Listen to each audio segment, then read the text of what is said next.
Hi everyone. In this video I'll be discussing, is nationalism kufr in Islam?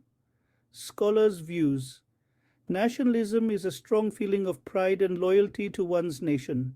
It often involves believing that one's nation is superior to others. Kufr in Islam means disbelief or rejection of the core tenets of the faith. It is a serious accusation with significant theological implications.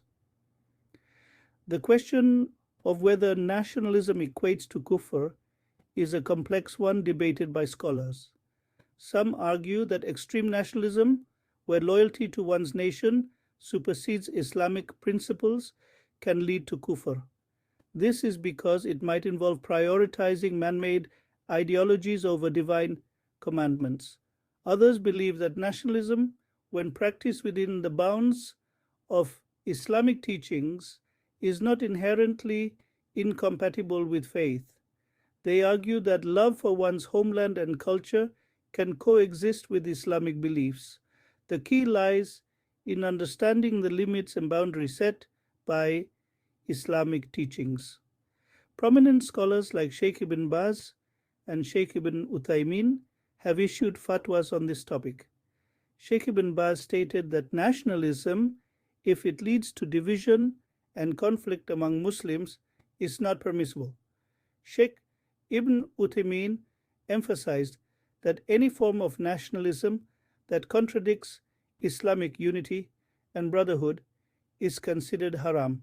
Taking pride in one's culture and heritage is acceptable, even encouraged in Islam, as long as it doesn't lead to disdain or hatred towards other cultures. The Islamic principle of respecting diversity applies here. Central to Islamic teachings is the concept of the Ummah. This Arabic word signifies the global community of Muslims, transcending geographical boundaries, ethnicities, and cultures. The Quran emphasizes that all Muslims are brothers and sisters, united by their shared faith and purpose. This concept of Ummah promotes unity and solidarity among Muslims worldwide. It underscores the importance of brotherhood and cooperation over divisions based on nationality, ethnicity, or language. The Prophet Muhammad, peace and blessing be upon him, stressed the importance of treating all members of the Ummah with justice and kindness, regardless of their background. The Ummah's strength lies in its diversity and unity. It's a tapestry woven from various cultures, languages, and ethnicities, all bound by the common thread of Islam. This concept challenges the exclusivity often associated with nationalism. It reminds Muslims that their primary allegiance is to Allah and His message, and that their identity as Muslims transcends national borders. The idea of a global Muslim community fosters a sense of shared responsibility and collective purpose. It encourages Muslims to care for one another, support each other, and work together for the common good.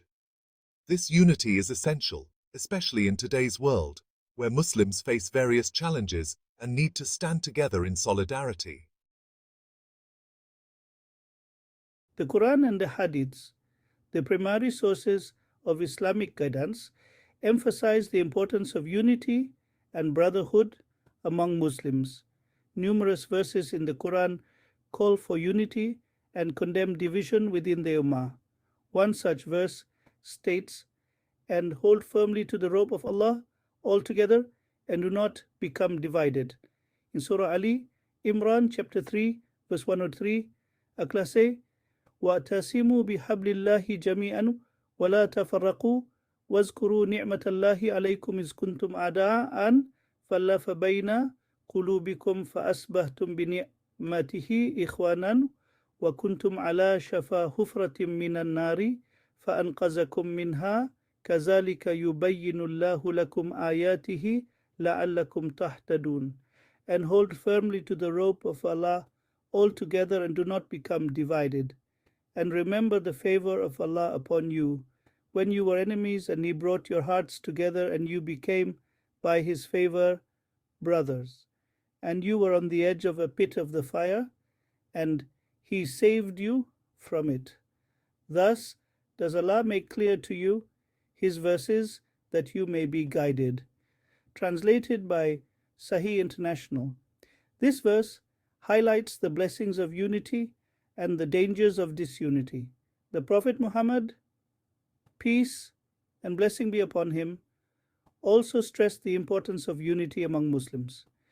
In a famous hadith, he compared the believers to a single body, saying, "The believers are like one body in their mutual love, mercy, and compassion. If one part of the body suffers, the whole body feels the pain." Sahih al-Bukhari. This hadith beautifully illustrates the interconnectedness of Muslims and the importance of empathy and solidarity. These verses and hadiths serve as constant reminders for Muslims to prioritize unity and brotherhood over any differences that may divide them. They underscore the Islamic emphasis on harmony and cooperation within the Ummah, transcending any nationalistic sentiments that might cause discord. While Islam promotes love for one's homeland and culture, it strongly condemns tribalism, or Asabiyyah. Asabiyyah refers to blind loyalty to one's tribe or group, often leading to injustice and oppression towards others. The Prophet Muhammad, peace and blessing be upon him, explicitly warned against Asabiyyah, stating that it was one of the major sins that could lead a nation to ruin. The distinction between nationalism and Asabiyyah lies in the intention and its manifestation. Nationalism, when rooted in love for one's homeland and a desire to contribute to its well-being, can be a positive force. However, when it transforms into a belief in the superiority of one's nation over others, leading to discrimination or hostility, it crosses the line into Asabiyyah. Islam teaches that piety and righteousness, not lineage or nationality, are the criteria for superiority in the eyes of Allah. The Quran states in Surah Al-Hujurat, chapter 49, verse 13, Ya ayyuhan nasu inna khalaqnakum min zakarin wa unsa wa ja'alnakum shu'uban wa qabaila lita'arafu inna akramakum indallahi atqakum innallaha alimun khabir. O mankind, indeed, we have created you from male and female, and made you peoples and tribes that you may know one another. Indeed, the most noble of you in the sight of Allah is the most righteous of you. Indeed, Allah is knowing and aware. Translated by Saeed International. This verse emphasizes that true honor comes from Allah and good deeds, not from one's national or ethnic background. The condemnation of Asabiyyah serves as a reminder for Muslims to avoid blind allegiance to any group, including their own nation, at the expense of justice and fairness.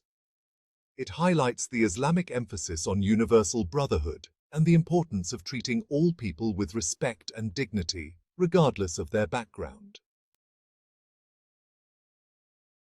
Nationalism, in its essence, can sometimes clash with the universal values of Islam. Islam promotes a sense of global brotherhood and unity among all Muslims, transcending national borders. Historically, we've seen that nationalism has often been used as a tool to divide and conquer. It's important to understand how these dynamics have played out over time, especially in the context of colonialism and post-colonial states. Indeed, the Prophet Muhammad, peace and blessing be upon him, emphasized the importance of unity and warned against division. He said, "The believers are but a single brotherhood." This underscores the idea that our faith binds us beyond any national identity. And yet, we must also recognize the modern realities. Muslims today live in a world where national identities are significant. Balancing these identities with religious values is a complex but necessary task. Absolutely. It's about finding that balance and ensuring that our national affiliations do not overshadow our religious obligations. We must remember that our ultimate allegiance is to Allah and the principles of justice and compassion. This scholarly perspective helps us navigate the challenges of living as Muslims in a world where nationalism is a powerful force. It's a reminder to always reflect on our actions and their alignment with our faith. Navigating my identity in today's world. You know, it's a bit of a balancing act. As a young Muslim, I often find myself walking a tightrope between my faith and the societal expectations around me. It's challenging, but also empowering to find my own path. Blind nationalism can be really dangerous. It often leads to exclusion and intolerance, fostering an environment where differences are not celebrated but condemned. In the UK, we've seen how this can polarize communities and create unnecessary divisions. It's crucial to be aware of these perils and strive for a more inclusive society. Islam teaches us the importance of balance and moderation in all aspects of life. Extremes, whether in belief or action, can lead to harm and discord.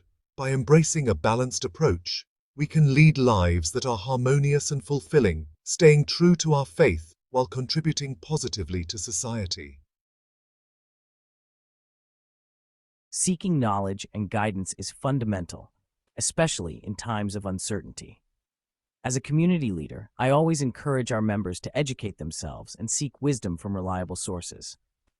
This not only strengthens our understanding, but also helps us navigate the complexities of modern life with confidence and clarity. The Islamic views on nationalism are multifaceted and complex. The Quran and Hadith emphasize unity and brotherhood among Muslims, transcending national and ethnic boundaries. For instance, the Quran states in Surah Al-Hujurat, chapter 49, verse 10, "Innamal mu'minuna ikhwatun fa aslihu baina akhawaykum wattaqul laha la'allakum turhamun." The believers are but brothers, so make settlement between your brothers, and fear Allah that you may receive mercy. Translated by Saeed International Akya. This verse highlights the importance of unity and reconciliation among Muslims. Additionally, Prophet Muhammad, peace and blessing be upon him, said, "A Muslim is a brother of another Muslim, so he should not oppress him, nor should he hand him over to an oppressor." Sahih Bukhari. This hadith underscores the duty of Muslims to support and protect one another. Scholars like Ibn Taymiyyah and contemporary scholars have also weighed in on the issue of nationalism, often cautioning against extreme nationalism that divides the Ummah. They argue that such divisions can weaken the collective strength of the Muslim community. Instead, they advocate for a sense of belonging to the global Muslim community, or Ummah, which transcends national borders. The concept of Ummah is central to Islamic teachings, promoting a sense of unity and collective responsibility among Muslims worldwide. In conclusion, while Islam does not outright reject nationalism, it emphasizes that loyalty to the Ummah and adherence to Islamic principles should always take precedence over nationalistic sentiments. Do not forget to tap on the like, subscribe and share buttons. Also leave a comment.